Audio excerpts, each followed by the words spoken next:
नमस्कार। आज हम पढ़ते हैं आल्डस हक्सली का निबंध सेलेक्टेड स्नोबरीज। सेलेक्टेड मीन्स चुनिंदा, स्नोबरीज हिंदी में बोले तो दंभ होता है। दंभ क्या होता है? जब आपको किसी चीज़ का घमंड होता है, आप अपने को श्रेष्ठ समझते हैं, दूसरे को निम्न समझते हैं, अपने को ऊंचा समझते हैं, दूसरे को नीचा समझते हैं। मान लीजिए आप पढ़े लिखे हैं तो आप कम पढ़े लिखे लोगों को या बिल्कुल जो अनपढ़ लोग हैं उनको आप अपने से नीचा समझते हैं, या आप धनी हैं तो आप निर्धनों को अपने से नीचा समझते हैं, या आप मान लीजिए पावरफुल हैं तो जो बेचारे कमज़ोर लोग हैं उनको आप अपने से नीचा समझते हैं। तो ये जो खुद को ऊंचा समझना, बड़े लोगों से ही मिलना जुलना, छोटे लोगों से कोई संबंध न रखना, ये स्नोबरी कहलाती है, दंभ कहलाता है, घमंड कहलाता है। तो आपने अपने जीवन में देखा ही होगा, बहुत सारे लोग ऐसे होते हैं, वो अगर थोड़ा पढ़ लिख जाते हैं तो उनको अपनी ज्ञान का घमंड हो जाता है, या फिर कुछ लोग जो रिच होते हैं, धनी होते हैं, उनको अपने पैसे का घमंड हो जाता है। जो पावरफुल हो जाते हैं, सत्ता जिनको मिल जाती है, उनको अपनी पावर का घमंड हो जाता है। तो ऐसे ही दंभ के बारे में, ऐसे ही घमंड के बारे में इस निबंध में आल्डस हक्सली आपसे बात करेगा और आपको अच्छा लगेगा, क्योंकि अपने जीवन में हम लोग ऐसे लोगों का सामना करते ही रहते हैं, दंभी लोगों का, घमंडी लोगों का। तो चलिए शुरू करते हैं। All man are snobs about something. All man सभी लोग आर होते हैं, स्नॉब्स दंभी, अबाउट समथिंग किसी न किसी चीज़ के बारे में। तो भाई अपने को पता नहीं चलता, हो सकता है हम भी दंभी हों, हम भी घमंडी हों, जैसा कि आल्डस हक्सली कह रहा है। हम तो वैसे घमंडी नहीं है, हम में से ज़्यादातर लोग नहीं होते हैं ऐसे घमंडी, लेकिन आल्डस हक्सली कह रहा है तो भैया हमें उससे सहमत होना है कि सभी लोग किसी न किसी चीज़ के बारे में घमंडी होते हैं, दंभी होते हैं, गर्व करते हैं, घमंड करते हैं। One is almost tempted. One व्यक्ति इज़ ऑलमोस्ट मीन्स लगभग, टेम्प्टेड मीन्स आकर्षित होता है, टू ऐड ये कहने के लिए, देयर इज़ नथिंग यानी कुछ भी ऐसा नहीं है, अबाउट विच जिसके बारे में, मैन मनुष्य, कैन नॉट फॉल स्नोबिश यानी स्नोबिश नहीं हो सकते, घमंडी नहीं हो सकते, गर्व नहीं कर सकते।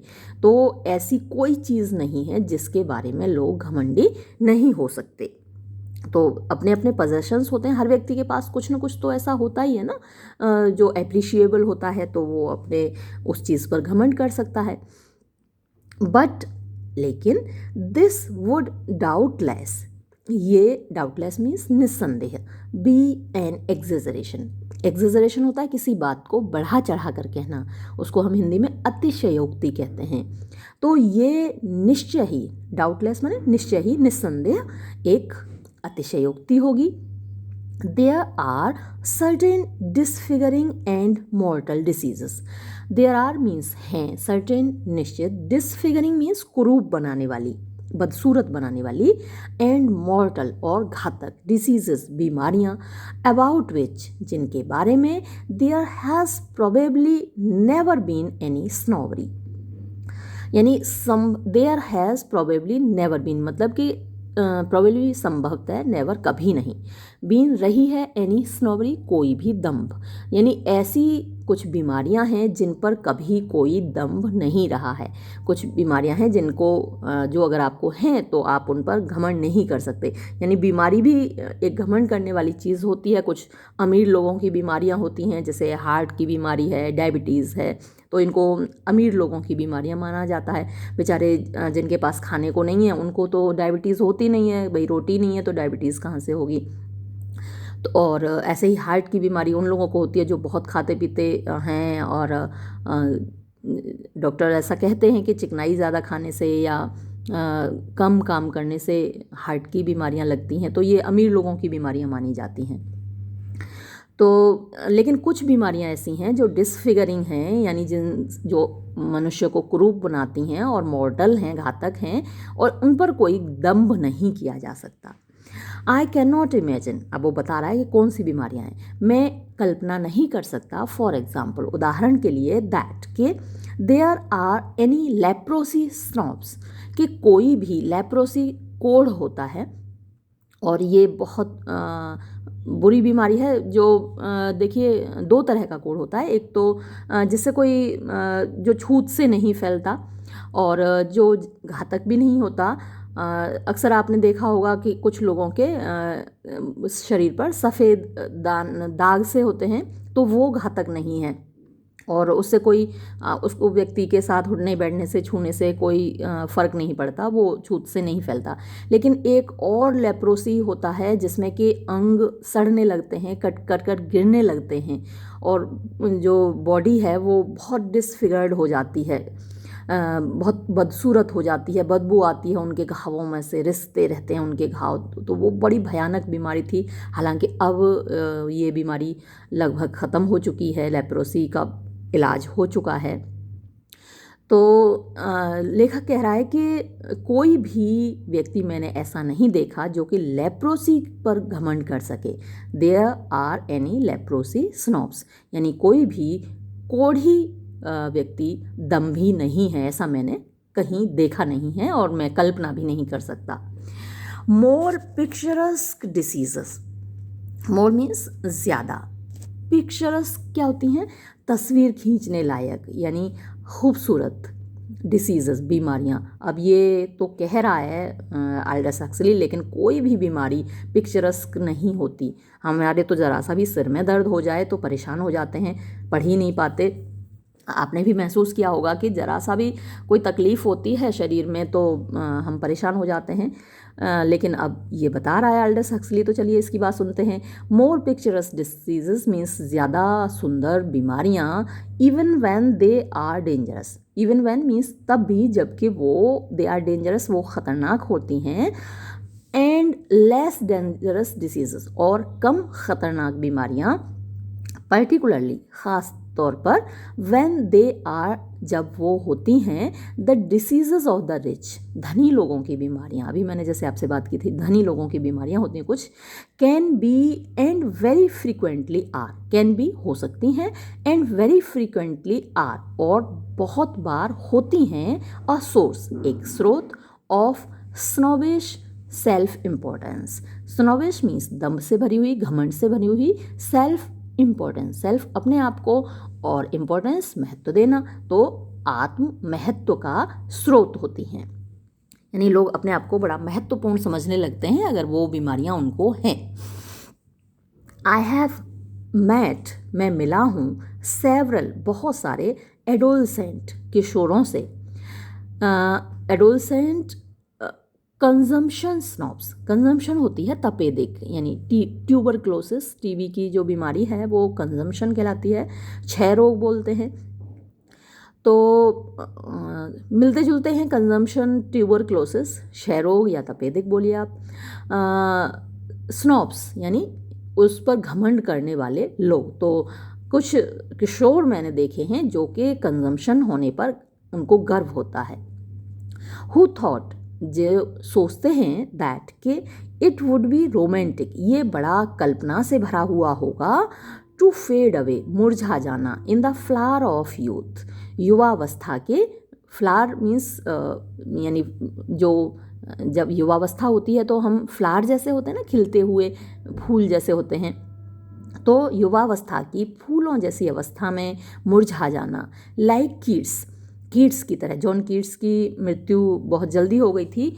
और मेरी बेकिरस्टैफ, ये थोड़ी स्पेलिंग इसमें गलत दी हुई है, जो मेरी बशकर्ट सैफ की स्पेलिंग है, मेरी की तो ठीक है, बशकर्ट शेफ की जो स्पेलिंग है BASHKIRTSEFF है, ये LF कर दिया ना। तो ये कौन थी, ये फीमेल है। कीट्स के बारे में तो आप जानते ही हैं, इंग्लिश पोइट था जिसकी कि 26 वर्ष की अवस्था में कंजम्पशन की वजह से डेथ हो गई थी। और ये जो है मेरी बशकर्ट सैफ, ये रशियन आर्टिस्ट थी और इनकी मृत्यु भी 25 साल की उम्र में हो गई थी। तो ये जो अर्ली डेथ है इसको बड़ा रोमांटिक समझते हैं कुछ बच्चे, कुछ जो किशोर हैं, तो उनको लगता है कि कंजम्पशन हमको हो गया, अब हम कीट्स की तरह या फिर मैरी बशकर सैफ की तरह इस दुनिया से चले जाएंगे।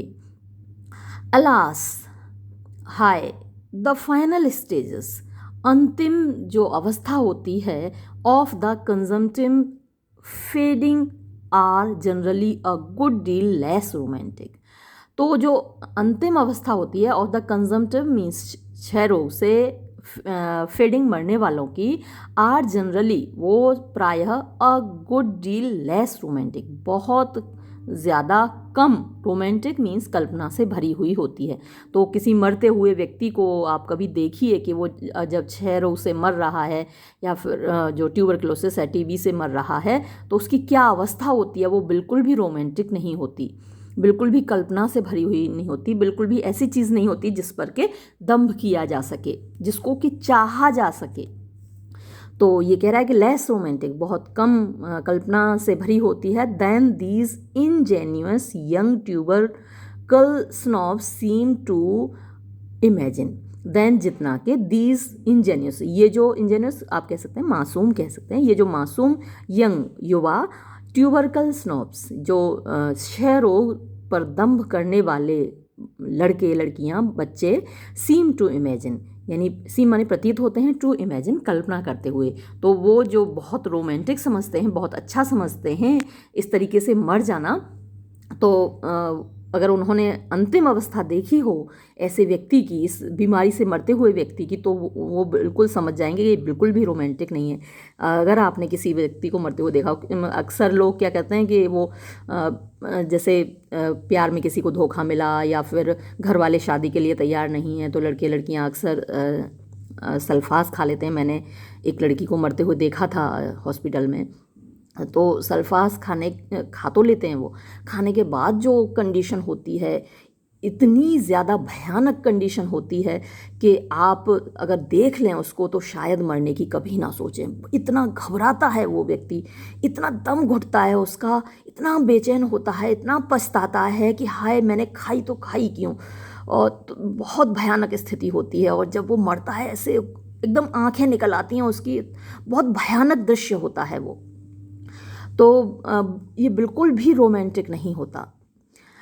To any who has actually witnessed, to any किसी भी ऐसे व्यक्ति के लिए, हु हैज़ एक्चुअली विटनेस, जिसने वास्तव में देखा हो, दीज फाइनल स्टेजेस, इन अंतिम क्षणों को, द कॉम्प्लेसेंट पोइटिसाइजिंग्स, कॉम्प्लेसेंट यानी आप कह सकते हैं अच्छी लगने वाली, पोइटिसाइजिंग यानी कविता से भरी हुई, काव्यात्मक, ऑफ दीज एडोलसेंट्स, ये जो किशोर लोग हैं, ये जो कविताएं लिखते हैं, ये जो यानी कवित्व से भरा हुआ समझते हैं ऐसी मृत्यु को, मस्ट सीम, वो लगेंगे as exasperating as they are profoundly pathetic. As exasperating होता है थकाने वाला, परेशान करने वाला, बेचैन करने वाला, as they are profoundly pathetic, profoundly means गहराई से, पैथेटिक दया से भरा हुआ। तो ये जो दृश्य होता है जब कोई इस तरीके से मर रहा होता है तो बड़ा, हम देखने वाले लोग भी बेचैन हो जाते हैं, उन पर दया आती है, और हम भी ईश्वर से प्रार्थना करते हैं, हे ईश्वर अब इनको उठा ले, इनको और कष्ट मत दे। In the case of those commoner disease snobs, in the case of means मामले में, ऑफ दोज उन, कॉमनर सामान्य, डिसीज स्नॉब्स जो सामान्य बीमारियों पर दंभ करने वाले लोग हैं, हुज क्लेम जिनका दावा, टू डिस्टिंक्शन खासियत के प्रति, इज़ है दैट के दे सफ़र वो पीड़ित हैं, फ्रॉम वन ऑफ द मेलेडीज़ एक बीमारी से, ऑफ द रिच अमीर लोगों की। एग्जास्परेशन इज़ नॉट टेम्पर्ड, एग्जास्परेशन यानी बेचैनी, इज़ नॉट टेम्पर्ड मिली हुई नहीं होती, बाय वेरी मच सिंपैथी बहुत ज़्यादा सहानुभूति से। पीपल लोग, हु पजेस जो रखते हैं, जिनके पास है, सफिशिएंट पर्याप्त लेजर फुर्सत, सफिशिएंट वेल्थ पर्याप्त धन, not to mention sufficient health और कहने की ज़रूरत नहीं है कि पर्याप्त स्वास्थ्य, गो ट्रैवलिंग यानी यात्रा करते हुए जाते हैं, from spa to spa. Spa वैसे तो स्पा सेंटर्स भी होते हैं, जगह जगह खुले हुए होते हैं जिनमें कि आपको स्नान कराया जाता है, गर्म पानी से खुशबूदार पानी होता है और उसमें स्नान कराया जाता है, स्पा सेंटर होते हैं। लेकिन स्पा का मतलब होता है जो नेचुरल वो होते हैं, झरने होते हैं ना, प्राकृतिक झरने होते हैं, और उन झरनों में कुछ ऐसी उस जो पानी में कुछ ऐसी मेडिसिनल क्वालिटीज़ होती हैं, चिकित्सकीय गुण होते हैं कि उनमें नहाने से आपकी कई बीमारियां, स्किन डिसीजेस ठीक हो जाती हैं।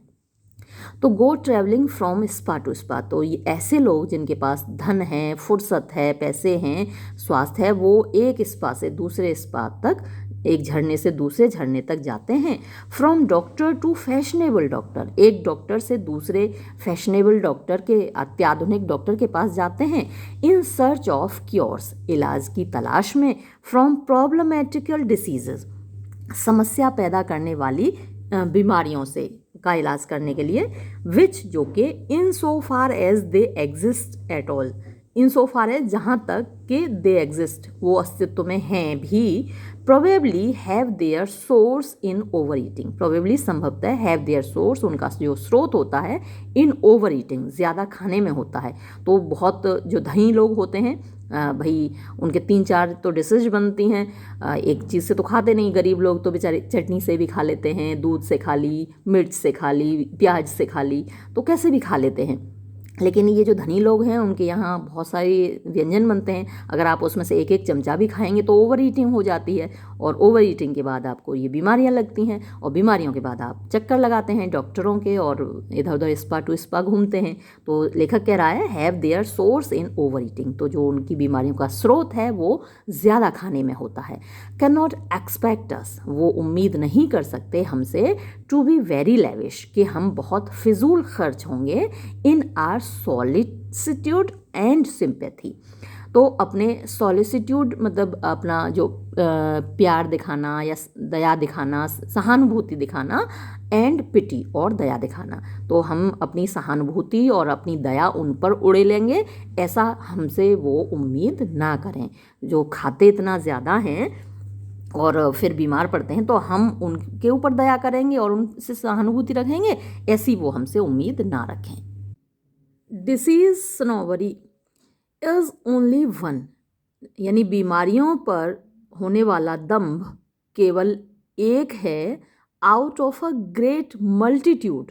मल्टीट्यूड होता है भीड़, समूह, तो एक बड़े समूह में से, ऑफ स्नोवरीज, दंभों के, घमंडों के, तो दंभों का जो एक बड़ा विशाल समूह है उसमें से एक है बीमारी का दंभ। तो ऑफ विच, जिनमें से, नाउ सम, अब कुछ, नाउ अदर्स, कभी दूसरे, कभी कुछ, कभी कोई, कभी दूसरे। Take pride of place in general esteem, take ग्रहण कर लेते हैं, प्राइड घमंड, ऑफ प्लेस स्थान का, इन जनरल एस्टीम, एस्टीम होता है सम्मान, जनरल सामान्य, तो सामान्य जो सम्मान है, दृष्टिकोण है, लोगों की जो इच्छा है, वो सब एस्टीम में शामिल है। तो उसमें कभी कोई दंभ अपना स्थान ग्रहण कर लेता है और कभी कोई दंभ अपना स्थान ग्रहण कर लेता है। फॉर, क्योंकि स्नोबरीज, जो दंभ हैं, घमंड हैं, एब एंड फ्लो, उनमें ज्वार भाटा आता रहता है। देयर एम्पायर, उनका साम्राज्य, राइजेस डिक्लाइंस, राइजेस उठता है और डिक्लाइंस उसका पतन भी होता है। And falls in the most approved historical manner, and falls और उठने के बाद गिरता है, इन द मोस्ट अप्रूव्ड, सबसे ज़्यादा अप्रूव्ड होता है, स्वीकृत, हिस्टोरिकल ऐतिहासिक मैनर तरीके से। What were good snobberies, what means जो, वर माने थे, गुड स्नोबरीज अच्छे दंभ, 100 years एगो 100 साल पहले, आर नाव अब हैं, आउट ऑफ फैशन, फैशन से बाहर। दस इस प्रकार, द स्नोबरी ऑफ फैमिली, स्नोबरी मीन्स घमंड, ऑफ फैमिली परिवार का, तो जो परिवार का दंभ है, लोग अपने परिवार पर घमंड किया करते थे, वो is everywhere on the decline. हर जगह ऑन द डिक्लाइन मीन्स पतन की ओर है। पहले लोग बड़ा घमंड किया करते थे कि हम उस खानदान से हैं, हमारा परिवार इतना बड़ा है, इतना बड़ा हमारा ख़ानदान है। आजकल तो लोग न्यूक्लियर फैमिलीज़ में रहते हैं, मियाँ बीवी बच्चे बस, बाकी तो लोग होते नहीं उनके परिवार में। तो ये आजकल पतन हो रहा है परिवार के दंभ का। पहले जॉइंट फैमिलीज़ होती थी, बड़े बड़े परिवार होते थे, 4-4 पीढ़ियाँ एक ही घर में रहती थीं, एक ही जगह उनका खाना पीना होता था। तो उस वक्त परिवार का घमंड होता था और किसी की मजाल नहीं होती थी कि बड़े परिवार की ओर आंख उठाकर देख ले, जिसके 10 लड़के हों, 10 बहुएं हों, 20-25 नाती पोते हों घर में। मजाल क्या है जो उस परिवार की तरफ कोई आंख उठा के देख जाए। तो ये एक घमंड हुआ करता था परिवार का। द स्नोबरी ऑफ कल्चर, द स्नोबरी यानी दंभ ऑफ कल्चर, संस्कृति का, स्टिल स्ट्रॉन्ग, अभी भी ताकतवर है, मजबूत है। Had now to wrestle with, लेकिन अब उसको रेसल विद माने संघर्ष करना पड़ रहा है, टकराना पड़ रहा है। किससे? एन ऑर्गेनाइज्ड, एक संगठित, एंड एक्टिव और क्रियाशील लोब्रोइज्म। लोब्रोइज्म यानी होती हैं तुच्छ भावनाएं, नीचता की भावनाएं, निकृष्ट भावनाएं, उनसे टकराना पड़ रहा है। With a snobbery of ignorance and stupidity, तो अब जो दंभ है वो है इग्नोरेंस, अज्ञानता का, एंड स्टूपिडिटी और बेवकूफ़ी का। यूनिक यानी अपने आप में वो यूनिक है, अतुलनीय है। सो फार एज आई नो, जहाँ तक कि मैं जानता हूँ। इन द होल हिस्ट्री, पूरे इतिहास में। हार्डली लेस कैरेक्टरिस्टिक, हार्डली मुश्किल से ही, लेस माने कम, कैरेक्टरिस्टिक मीन्स खास, ऑफ आर एज हमारे युग का, इज दैट रिपल्सिव बूज स्नोबरी, वो रिपल्सिव माने घृणित, बूज माने पीने की, स्नोबरी दंभ। तो आजकल एक और जो स्नोबरी है, जो कि बड़ी घृणित स्नोबरी है, दंभ है, वो है पीने का दंभ। बॉर्न जो कि पैदा हुआ है, ऑफ अमेरिकन प्रोहिबिशन, अमेरिका की प्रोहिबिशन मीन्स शराबबंदी से। द मेलिफिक इन्फ्लुएंसेस, मेलिफिक माने हार्मफुल, खतरनाक, इन्फ्लुएंसेस प्रभाव, ऑफ दिस स्नोबरी, इस दंभ के, आर रैपिडली स्प्रेडिंग, रैपिडली माने तेजी से, स्प्रेडिंग माने फैल रहे हैं, ऑल ओवर द वर्ल्ड, संपूर्ण संसार में। इवन इन फ्रांस, यहाँ तक कि फ्रांस में भी, वेयर जहाँ, द एग्जिस्टेंस अस्तित्व, ऑफ सो मैनी वेराइटीज़, इतनी सारी विविधताओं का, ऑफ डेलिशियस वाइन, स्वादिष्ट शराब की। फ्रेंच वाइन सबसे ज़्यादा अच्छी होती है और फ्रांस में सबसे ज़्यादा प्रकार की शराबें मिलती हैं, सबसे ज़्यादा स्वादिष्ट शराबें फ्रांस में होती हैं। तो यानी कि फ्रांस में भी जहाँ की इतनी स्वादिष्ट शराब मिलती हैं, इतनी वैरायटी की शराब मिलती हैं, हैज़ हिदरटू, उसने हाल ही में, इम्पोज्ड थोप दिया है, अ जुडिशियस कनोइजियरशिप। जुडिशियस माने कि न्याय संगत होता है, तर्क संगत होता है। कनोइजियरशिप आप कह सकते हैं कि निर्णय लेने की क्षमता, खासकर स्वाद के मामलों में। तो जिसको टेस्ट के बारे में ज़्यादा जानकारी होती है, कौन सी शराब ज़्यादा अच्छी है, कौन सा जो फूड आइटम है वो ज़्यादा अच्छा है, तो वो कनोइजियर कहलाता है वो व्यक्ति। तो जुडिशियस यानी न्याय संगत या तर्क संगत निर्णय लेने की क्षमता स्वाद के मामले में। एंड हैज़ लेड टू, और ये जो बात है वो लेड टू माने ले गई है, किधर ले गई है? द ब्रांडिंग, ब्रांड करना मतलब कि ठप्पा लगाना, ऑफ मियर ड्रिंकिंग, केवल पीने की ओर, केवल पीना। अब क्या उसको ब्रांड क्या दे दिया है? एज अ ब्रूटिश सोलेसिज्म, ब्रूटिश माने असभ्य या जंगली, और सोलेसिज्म होती है गलती। तो जो केवल शराब पीना, मात्र शराब पीना, क्या उसको क्या नाम दे दिया गया है? ब्रूटिश सोलेसिज्म, यानी कि असभ्य लोगों की गलती। इवन यहाँ तक कि in France and American booze snobbery, France और अमेरिका की जो पीने का दंभ है, with its odious accompaniments, with its यानी अपने, ऑडियंस, ऑडियंस होते हैं विचित्र, एकम्पनीमेंट यानी संगति, a taste for hard drinks, a taste एक मतलब कि टेस्ट स्वाद, फॉर हार्ड ड्रिंक्स जो तगड़ी शराब हैं, हार्ड कुछ, एक तो होती है हल्की शराब जिसको आप आसानी से पी सकते हैं, एक हार्ड ड्रिंक होती है जो कि बहुत ज़्यादा नशा करती है। तो कठोर शराब के का स्वाद इन जनरल सामान्य रूप से, and for cocktails in particular, और कॉकटेल क्या होता है, अलग अलग प्रकार की शराब को मिला देना कॉकटेल कहलाता है।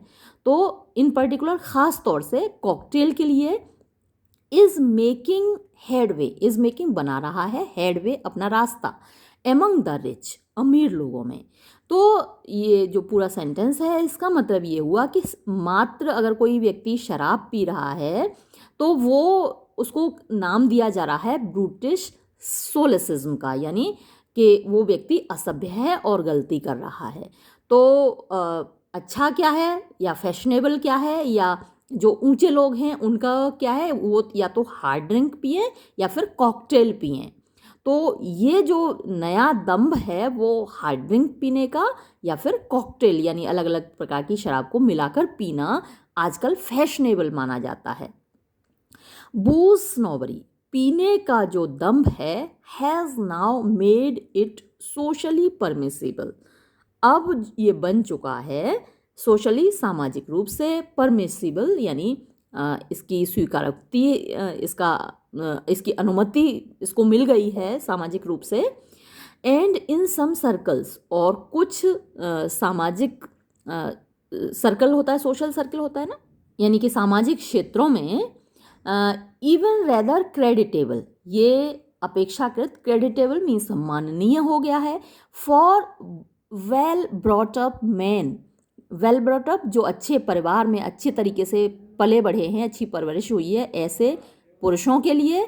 And this is the novelty, और ये एक और नयापन है, वेल ब्रॉट अप विमेन, यानी जो अच्छी पढ़ी लिखी या अच्छे परिवार में पली बढ़ी महिलाएं हैं, ऑफ ऑल एजेस, सभी उम्र की, फ्रॉम 15 to 70, 15 साल से लेकर 70 साल तक, टू बी सीन ड्रंक, कि उनको पिए हुए देखा जाए, ये बड़ा, इफ़ नॉट इन पब्लिक, यदि आमतौर पर नहीं, समाज में नहीं, पब्लिक में नहीं, जनता के बीच नहीं, एटलीस्ट कम से कम in the very much tempered privacy, बहुत ज़्यादा, टेम्पर्ड माने छिपी हुई, प्राइवेसी मीन्स अकेलापन, एकांत, ऑफ अ पार्टी, पार्टी के, यानी पार्टी के एकांत में तो कम से कम ऐसा करना, शराब पीना पुरुषों के लिए और महिलाओं के लिए बड़ा फैशनेबल माना जाता है, बड़ा सम्मानीय माना जाता है अमेरिकन समाज में और फ्रेंच समाज में। मॉडर्निटी स्नोबरी, मॉडर्निटी होती है आधुनिकता, आधुनिकता का दम्भ, दो नॉट एक्सक्लूसिव, दो यद्यपि, नॉट एक्सक्लूसिव मीन्स अकेला नहीं है, टू आर एज, हमारे युग का, यानी ये जो आधुनिकता का दम्भ है ये केवल हमारे युग का नहीं है। Has come to assume, has come to assume का मतलब इसने अपना लिया है, प्राप्त कर लिया है, एन अनप्रेसिडेंटेड, अनप्रेसिडेंटेड जो पहले कभी नहीं हुआ हो वो अनप्रेसिडेंटेड होता है, एन अनप्रेसिडेंटेड इम्पोर्टेंस, इम्पोर्टेंस महत्व, तो इतना महत्व अब इसने प्राप्त कर लिया है आधुनिकता के दम ने जितना पहले कभी नहीं इसको प्राप्त हुआ था। द रीजन्स, कारण, फॉर दिस, इसके, आर, हैं, सिंपल, साधारण, end of a strictly economic character, और स्ट्रिक्टली मीन्स मतलब कठोरता से, पूरी तरीके से, इकोनॉमिक कैरेक्टर मीन्स आर्थिक तरीके के, इसके जो कारण हैं वो आर्थिक चरित्र वाले हैं, आर्थिक रूप वाले हैं। Thanks to modern machinery, thanks भला हो, धन्यवाद दिया जाए, टू मॉडर्न मशीनरी, आधुनिक मशीनों को, के production is out running consumption, production means उत्पादन, इज़ आउट रनिंग मीन्स आगे चल रहा है, कंजम्पशन यानी कि आप कह सकते हैं उपभोग से, कंज्यूमर उपभोक्ता होता है ना, तो जो उत्पादन है वो उपभोग से आगे चल रहा है, यानी जितनी डिमांड है उससे ज़्यादा सप्लाई हो रही है, क्योंकि आज जो चीज़ें हैं वो मशीनों के द्वारा बनती हैं। ऑर्गेनाइज्ड वेस्ट, ऑर्गेनाइज्ड माने संगठित, वेस्ट मीन्स बर्बादी, अमंग कंज्यूमर्स यानी उपभोक्ताओं के मध्य जो संगठित बर्बादी है, इज द फर्स्ट कंडीशन, वो पहली शर्त है ऑफ आर इंडस्ट्रियल प्रॉस्पेरिटी, हमारी औद्योगिक समृद्धि का। यानी जब हम चीज़ें बर्बाद करेंगे, उपभोक्ता चीज़ें बर्बाद करेंगे, तभी तो और ख़रीदेंगे और तभी तो और प्रोडक्शन होगा, तभी तो जो फैक्ट्री वाले हैं, जो बनाने वाले हैं, वो तरक्की करेंगे, प्रॉस्पेरस होंगे वो। तो जो इंडस्ट्रियल प्रॉस्पेरिटी है, औद्योगिक समृद्धि है, उसकी पहली शर्त क्या है? ऑर्गेनाइज्ड वेस्ट यानी संगठित बर्बादी एमंग कंज्यूमर्स, उपभोक्ताओं के मध्य। द सूनर, जितनी जल्दी अ कंज्यूमर, एक उपभोक्ता, थ्रोज अवे, फेंक देता है, द ऑब्जेक्ट, वस्तुओं को, ही हैज़ बॉट, जो उसने खरीदी हैं, एंड बाइज एन अदर, और दूसरी खरीदता है, द बेटर, इतना ही वही बेहतर रहता है, उतना ही ज़्यादा बेहतर होता है, फॉर द प्रोड्यूसर, उत्पादक के लिए। एट द सेम टाइम, साथ ही, ऑफ कोर्स, वास्तव में, the producer must do, producer को यानी उत्पादक को करना होता है हिज बिट, अपना थोड़ा सा काम, बाय प्रोड्यूसिंग, पैदा करके, नथिंग, कुछ भी नहीं, but the most perishable articles, but माने सिवाय, द मोस्ट पेरिशेबल यानी जो सर्वाधिक नश्वर हों, पेरिशेबल जो जल्दी ख़राब हो जाते हों, जल्दी नष्ट हो जाते हों, आर्टिकल्स, ऐसी चीज़ें। तो यहाँ दोनों का ही सहयोग होता है, प्रोड्यूसर का और कंज्यूमर का। यानी जो कंज्यूमर है, जो उपभोक्ता है, वो तो चीज़ों को जल्दी फेंके, और जो प्रोड्यूसर है, उत्पादक है, वो ऐसी चीज़ें बनाए जो कि जल्दी नष्ट हो जाएं, तभी तो व्यक्ति फेंकेगा, ज़्यादा चलेंगी तो कैसे फेंकेगा।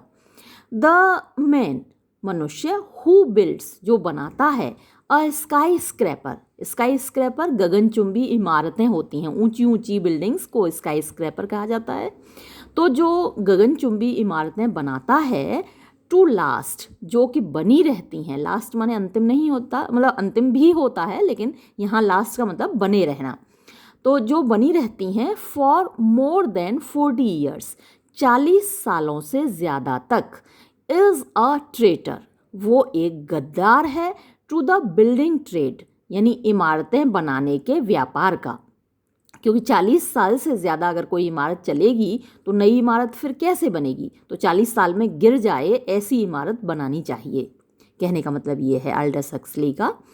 The words are those of a great American contractor, the words, ये शब्द, आर हैं, those of a great American contractor, एक महान अमेरिका के ठेकेदार का।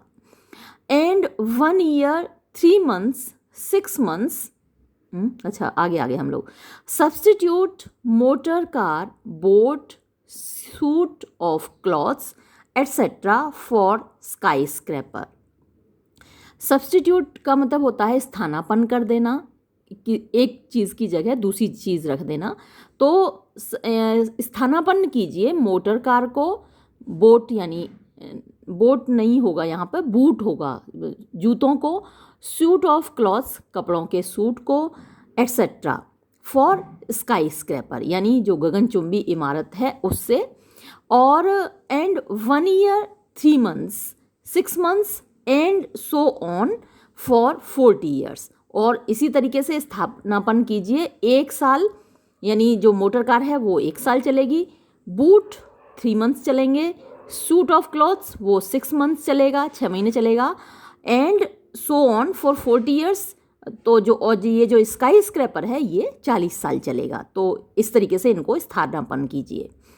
And you have the gospel, and you have, और आपको प्राप्त हो गया, द गॉस्पेल, गॉस्पेल होता है भाषण, जो धार्मिक भाषण होता है, ऑफ एनी लीडर, किसी भी नेता का, ऑफ एनी मॉडर्न इंडस्ट्री, किसी भी आधुनिक उद्योग का। द मॉडर्निटी स्नॉब, आधुनिकता का दंभी, इट इज ओबियस, ये स्पष्ट है, is this industrialist best friend, is है दिस इंडस्ट्रियलिस्ट, इस उद्योगपति का बेस्ट फ्रेंड, सबसे अच्छा दोस्त। फॉर, क्योंकि मॉडर्निटी स्नॉब, जो आधुनिकता दंभी है, नेचुरली, स्वाभाविक रूप से, टेंड टू, उसकी प्रवृत्ति होती है, थ्रो अवे, फेंकने की, देयर ओल्ड पोजेशंस, अपने पुरानी वस्तुओं को, एंड बाय न्यू वंस, और नई वस्तुएं खरीदने की, एट द ग्रेटर रेट, यानी ज़्यादा, ग्रेटर रेट यानी ज़्यादा तेज स्पीड से, ज़्यादा तेज गति से, देन दोज, बजाय उन लोगों के, हु आर नॉट मॉडर्निटी स्नॉब्स, जो कि आधुनिकता दंभी नहीं है। जो आधुनिकता दंभी नहीं है वो अपनी चीज़ों को जल्दी नहीं फेंकते और जल्दी नई चीज़ें नहीं खरीदते। हम जो मिडिल क्लास वाले लोग हैं, हम तो अपनी चीज़ों को भैया 10-10, 20-20 साल चलाते हैं। कुर्सी भी खरीदेंगे तो कोशिश करेंगे कि हमारी कुर्सी 20 साल चले। तो जो हम जैसे लोग हैं जो अपनी कुर्सियों को भी 20 साल चलाते हैं, वो तो उद्योगपतियों के दुश्मन होते हैं। तो उद्योगपतियों के बेस्ट फ्रेंड कौन है? वो लोग जो आधुनिकता दंभी हैं, कुर्सियां भी हर साल बदल देते हैं। Which in fact he does do on an enormous scale, which, जो के, क्या हो गया, फिर कुछ गड़बड़ कर दी, दोज, हाँ ये है, देयर फोर, इसलिए, it is in the producers interest, it is, ये है, इन द प्रोड्यूसर्स इंटरेस्ट माने उत्पादक के हित में, टू एनकरेज माने प्रोत्साहित करना, मॉडर्निटी स्नोबरी, आधुनिकता के दंभ को, विच इन फैक्ट, जो कि वास्तव में, ही डज, वो करता है, ही डज डू, वो करता है, on an enormous scale, enormous means विस्तृत, स्केल पैमाने पर, एक विस्तृत पैमाने पर, and to the tune of millions and millions a year, and to the tune of मतलब के अनुसार, किसके अनुसार? करोड़ों करोड़ों लोगों के अनुसार। मिलियन में 10 लाख होते हैं, तो लाखों या करोड़ों लोगों के लिए, इन अ ईयर, हर साल, बाय मीन्स ऑफ एडवर्टाइजिंग, किस तरीके से करता है वो? एडवर्टाइजमेंट करके। आपने टीवी पे देखा ही होगा, पहले रेडियो पे विज्ञापन आते थे, अब टीवी पे आते हैं। तो विज्ञापन के द्वारा ये ऐसा करता है, मॉडर्निटी स्नोबरी को वो एनकरेज करता है, प्रोत्साहित करता है।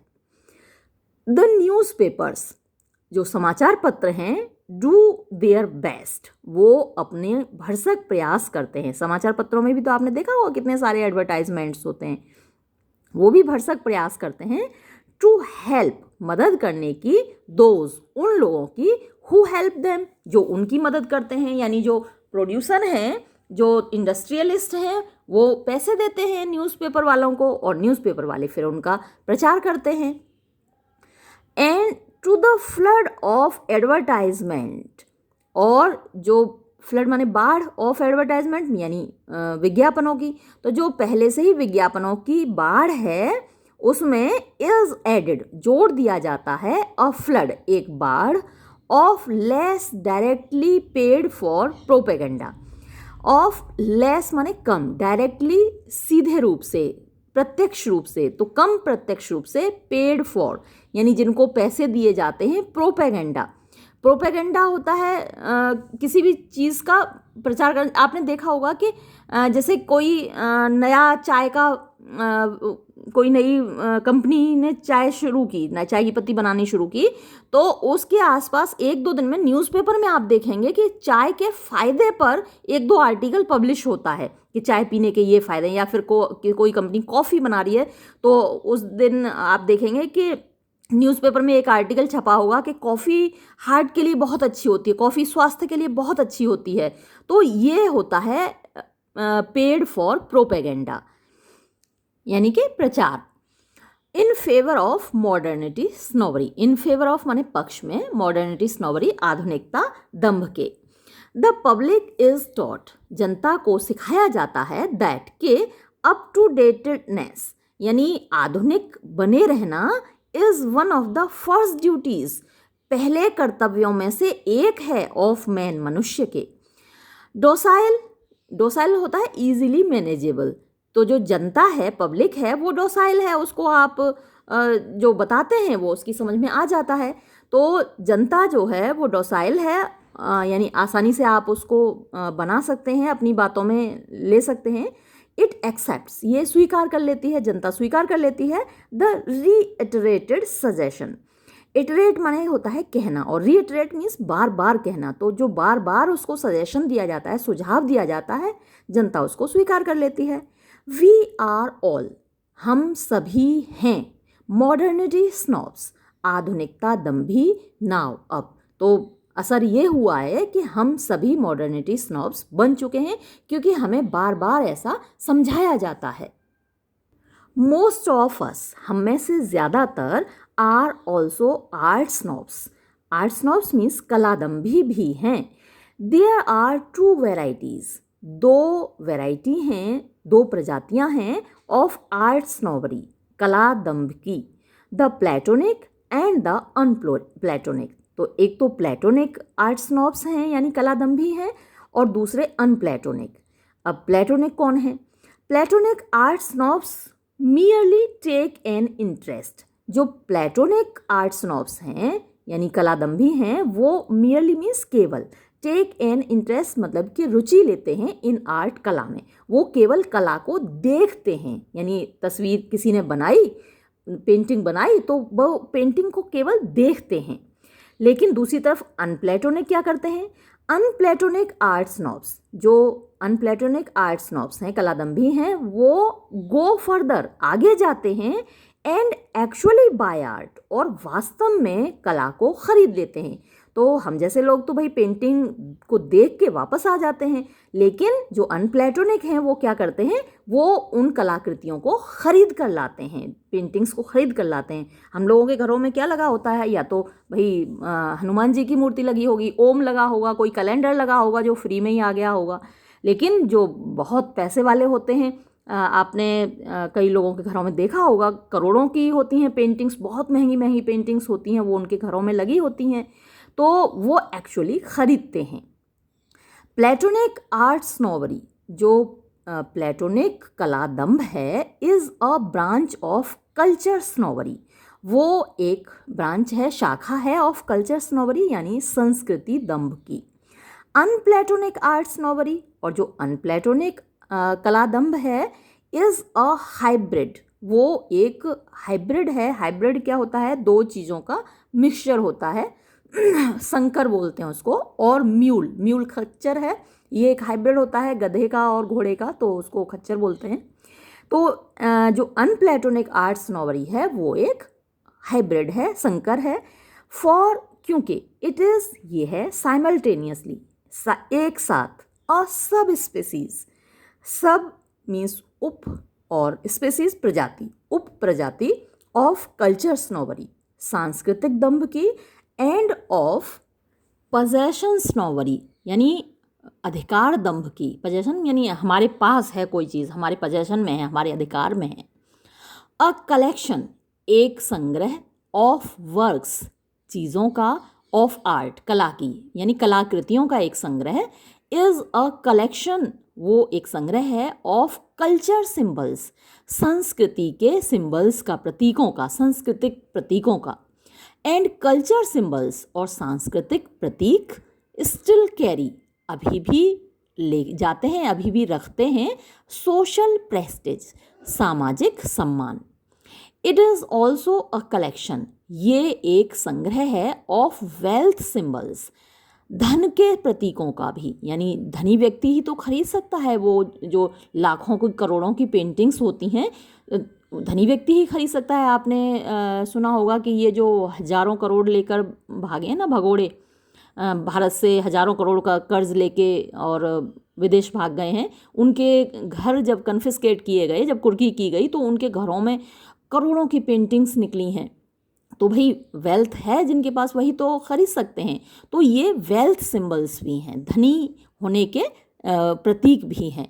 फॉर, क्योंकि एन आर्ट कलेक्शन, एक कला संग्रह, कैन रिप्रेजेंट, वो रिप्रेजेंट कर सकता है, नुमाइंदगी कर सकता है, मनी, पैसे की मोर इफेक्टिवली, ज़्यादा प्रभावी तरीके से than a whole fleet of motor cars, जितना कि मोटर गाड़ियों का पूरा फ्लीट यानी पूरा जो संग्रह है मोटर गाड़ियों। कुछ लोगों के पास बहुत सारी मोटर गाड़ियाँ होती हैं, बहुत पैसे वाले लोगों के पास। हमारे घरों में तो एक कार होती है तो हम फूले नहीं समाते, लेकिन बड़े लोगों के पास तो बहुत बड़ी बड़ी गाड़ियाँ और बहुत सारी गाड़ियाँ होती हैं। तो उससे भी ज़्यादा पैसे का रिप्रेजेंटेशन कौन करता है? ये आर्ट कलेक्शन करता है। भाई मोटर कार में तो सभी पैसे खर्च करते हैं, लेकिन ड्राइंग पेंटिंग में अगर कोई पैसे खर्च कर रहा है, करोड़ों की पेंटिंग जो व्यक्ति खरीद रहा है, तो वो तो वास्तव में ही बहुत धनी होगा। तो ये पैसे की नुमाइंदगी है। द वैल्यू मीन्स मूल्य ऑफ आर्ट स्नोबरी, कला दंभ का, टू लिविंग आर्टिस्ट, जीवित कलाकारों के लिए, इज कंसिडरेबल, वो काफ़ी है, विचारणीय है, महत्वपूर्ण है। ट्रू, सच है, मोस्ट आर्ट स्नॉब्स, ज़्यादातर जो कलादंभी हैं, कलेक्ट, संग्रह करते हैं, ओनली, केवल, the works of the dead, मरे हुए कलाकारों की कृतियों का। फॉर, क्योंकि एन ओल्ड मास्टर, एक पुराना जो मास्टर है यानी कलाकार है, इज, है, बोथ, दोनों, अ सेफर इन्वेस्टमेंट, एक ज़्यादा सुरक्षित इन्वेस्टमेंट, एंड इन्वेस्टमेंट जो हम पैसे लगाते हैं तो वो सुरक्षित इन्वेस्टमेंट है, एंड अ होलियर, और ज़्यादा पवित्र, कल्चर सिंबल, सांस्कृतिक प्रतीक है, देन अ लिविंग मास्टर, बजाय एक जीवित कलाकार के। बट लेकिन सम आर्ट स्नॉब्स, कुछ कलादंभी, आर ऑल्सो, वो होते हैं मॉडर्निटी स्नॉब्स, यानी आधुनिकता दंभी भी होते हैं, यानी कलादंभी भी होने के साथ साथ वो कुछ ऐसे भी होते हैं जो कि आधुनिकता दंभी भी होते हैं। तो वो पुराने कलाकारों की पेंटिंग नहीं खरीदते, वो जीवित कलाकारों की पेंटिंग खरीदते हैं, तो क्योंकि वो मॉडर्निटी में बिलीव करते हैं। There are enough of them, यानी ऐसे काफ़ी लोग हैं, पर्याप्त लोग हैं, विद द फ्यू एक्सेंट्रिक्स, और उनमें से कुछ एक्सेंट्रिक्स माने सनकी ऐसे होते हैं, हु लाइक, जो पसंद करते हैं, वर्क्स ऑफ आर्ट, कलाकृतियों को, फॉर देयर ओन सेक, उनकी खुद की खातिर, यानी जो कलाकृतियाँ हैं उनका कोई यूज़ तो होता नहीं। जैसे गाड़ी है, मोटर कार हम खरीदते हैं तो वो तो हमारे लिए यूज़फुल होती है, हमें कहीं जाना है तो आराम से गाड़ी में बैठकर चले जाते हैं, लेकिन कलाकृति का उसका तो ऐसा कोई यूज़ नहीं है, हम हमारे किसी काम तो आती नहीं वो। तो आर्ट फॉर आर्ट्स सेक, यानी कला के लिए, कला को प्यार करने में वो विश्वास रखते हैं। वो लोग क्या करते हैं? टू प्रोवाइड लिविंग आर्टिस्ट, यानी जीवित कलाकारों को उपलब्ध कराते हैं, with some means of subsistence, with some means यानी कुछ संसाधन, ऑफ सब्सिस्टेंस यानी जीवन यापन के। तो भाई जीवित कलाकारों की कृतियाँ अगर आप खरीदते हैं तो उन कलाकारों को पैसे मिल जाते हैं, उनको जीविका मिल जाती है।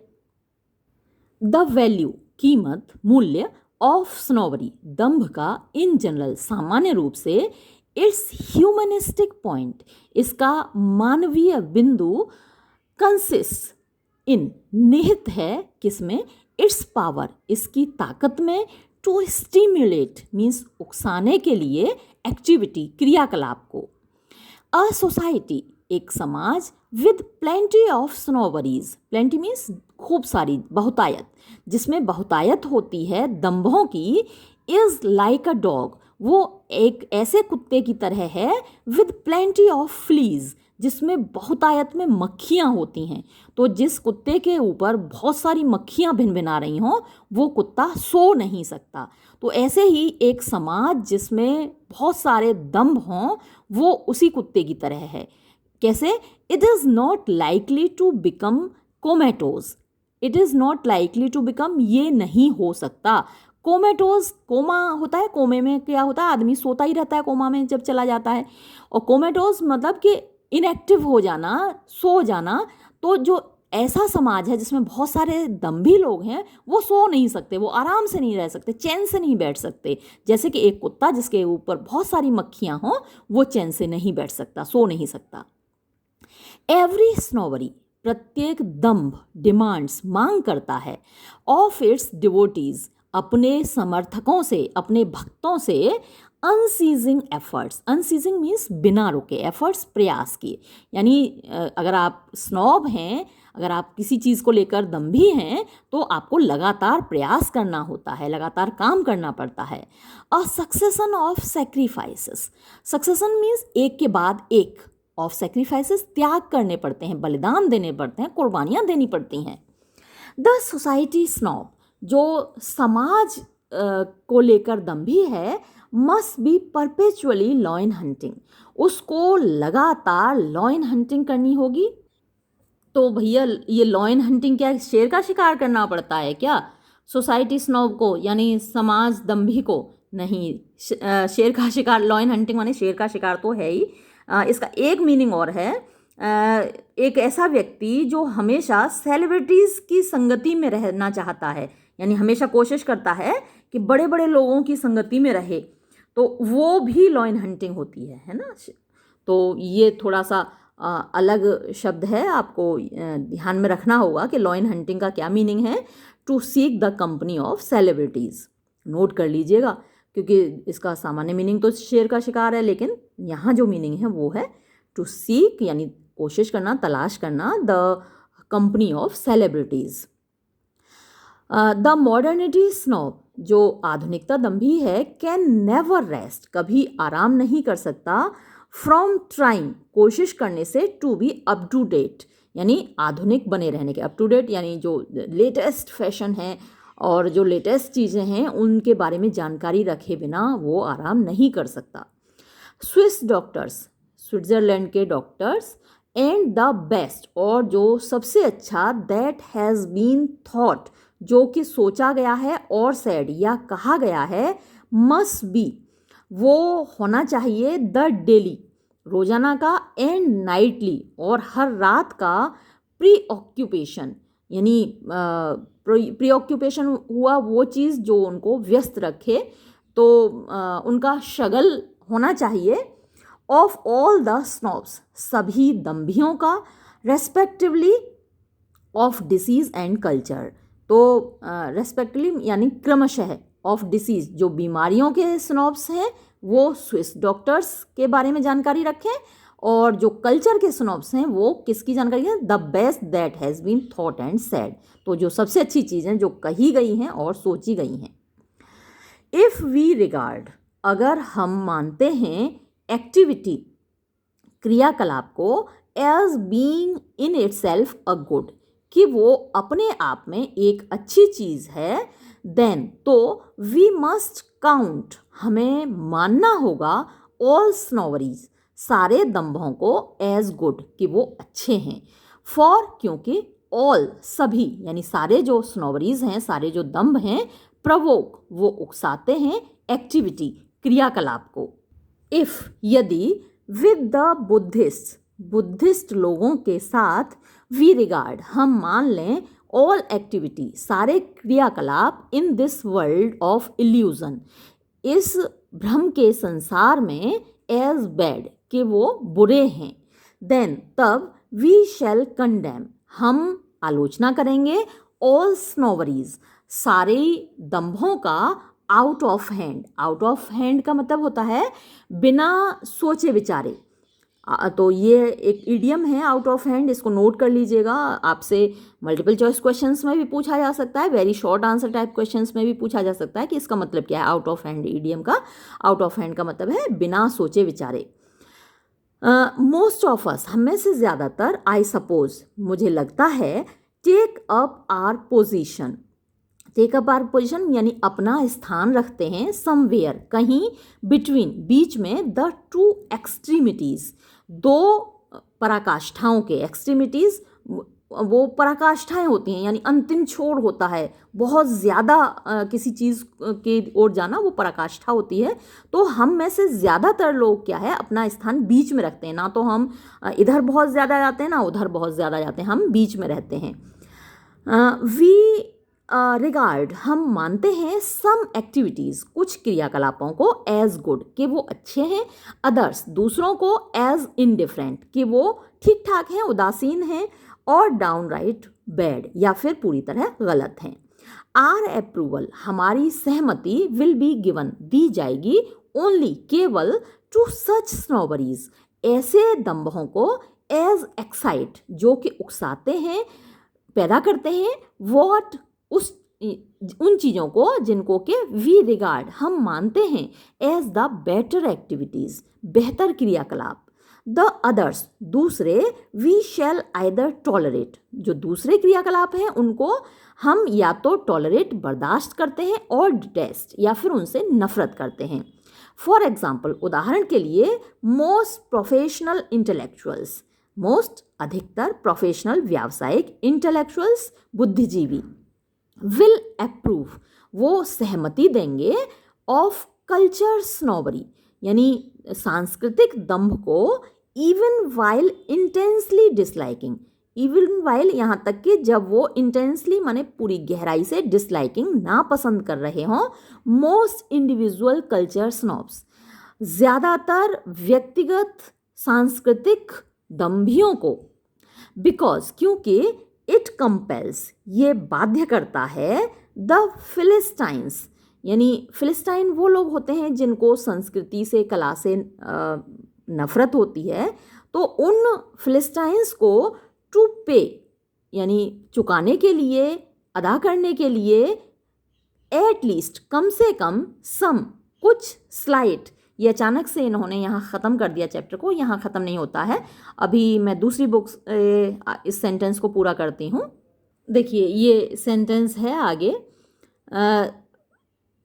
बिकॉज, क्योंकि, इट कंपेल्स, ये बाध्य करती है, द फिलिस्टाइंस, फिलिस्टाइंस वो लोग हैं जो कि संस्कृति के प्रति उदासीन हैं, पसंद नहीं करते, उन लोगों को टू पे, देने के लिए, अदा करने के लिए, एटलीस्ट, कम से कम, सम स्लाइट ट्रिब्यूट, सम, कुछ, स्लाइट, थोड़ी सी, ट्रिब्यूट, श्रद्धांजलि या सम्मान, टू द थिंग्स, चीज़ों को, ऑफ द माइंड, मस्तिष्क की, एंड सो, और इस प्रकार, हेल्प्स, मदद करती है, टू मेक, बनाने में, द वर्ल्ड, संसार को, लेस डेंजरसली, कम खतरनाक रूप से, अनसेफ, असुरक्षित, फॉर आइडियाज़, विचारों के लिए, देन, बजाय, if it otherwise might have been, ये अन्यथा माइट हैव बीन होता। अ मैन्युफैक्चरर, एक निर्माता, ऑफ मोटर कार्स, मोटर गाड़ियों का, ऑन द अदर हैंड, दूसरी ओर, विल रैंक, वो रखेगा, द स्नोबरी, दंभ को, ऑफ पोजेशन, अधिकार के, एबव, ऊपर, कल्चर स्नोबरी, सांस्कृतिक दंभ के, ही विल डू, वो करेगा, हिज बेस्ट, अपना सर्वश्रेष्ठ, वो अपनी भरसक प्रयास करेगा, अपनी पूरी कोशिश करेगा, टू परसुएड पीपल, लोगों को समझाने की, दैट, के, दोज, वो लोग, हु हैव फ्यूअर पोजेशंस, जिनके पास कम चीज़ें होती हैं, पर्टिकुलरली, विशेष रूप से, पोजेशंस ऑन फोर व्हील्स, चार पहियों वाली चीज़ें, आर इन्फीरियर, वो नीचे हैं, यानी कमतर हैं, टू दोज, उन लोगों से, हु हैव मोर पोजेशंस, जिनके पास ज़्यादा चीज़ें हैं, यहाँ पोजेशंस का मतलब मोटर कार से है, गाड़ियों से है, तो जो एक कार निर्माता कंपनी का मालिक है, वो लोगों को ये समझाएगा कि जिन लोगों के पास कम गाड़ियाँ हैं, एक कार है, वो आदमी उस व्यक्ति से नीचा है जिसके पास एक से ज़्यादा कारें हैं, क्योंकि भाई तभी तो और लोग भी ज़्यादा कारें खरीदेंगे जब उनको लगेगा कि अरे हम तो नीचे रह गए, तो ऐसा कार निर्माता कंपनी का मालिक समझाएगा। एंड सो ऑन, और इसी तरीके से सब लोग अपने अपने फ़ायदे के अनुसार स्नोबरीज को, दंभों को प्रोत्साहित करेंगे, एनकरेज करेंगे। ईच हियरार्की, ईच, प्रत्येक, हियरार्की क्या होती है, संस्तरण होता है, यानी एक नीचा, फिर एक उससे ऊंचा, फिर एक उससे ऊंचा। भाई किसी के पास एक गाड़ी है तो वो नीचा हो गया, जिसके पास दो गाड़ियां हैं वो उससे ऊंचा हो गया, जिसके पास चार गाड़ियां हैं वो उससे भी ऊंचा हो गया, किसी के पास 10 गाड़ियां हैं वो उससे भी ऊंचा हो गया है। और भाई अंबानी जैसे लोग जिनके पास पता नहीं कितनी गाड़ियां हैं, तो वो तो और ऊपर पहुंच गए हियरार्की में, तो ये संस्तरण कहलाता है। तो ईच हियरार्की, प्रत्येक संस्तरण, कल्मिनेट का मतलब होता है परिणाम होना। तो प्रत्येक संस्तरण का परिणाम ये होता है, नतीजा ये निकलता है in its own particular pope, कि इन इट्स, इसका ओन, खुद का, पर्टिकुलर माने विशेष, पोप बन जाता है कोई ना कोई। पोप क्या होता है, ईसाई धर्म का जो सबसे ऊंचा धर्म गुरु है वो पोप है। तो पोप ने जो कहा वो ईसाई धर्म के लिए सर्वोपरि होता है। तो ऐसे ही जो हर संस्तरण है वो अपने लिए एक विशेष प्रकार का पोप पैदा कर लेता है। तो बहुत अच्छा निबंध था। ये निबंध यहाँ समाप्त होता है और ये वीडियो भी हम यहाँ समाप्त करते हैं। धन्यवाद।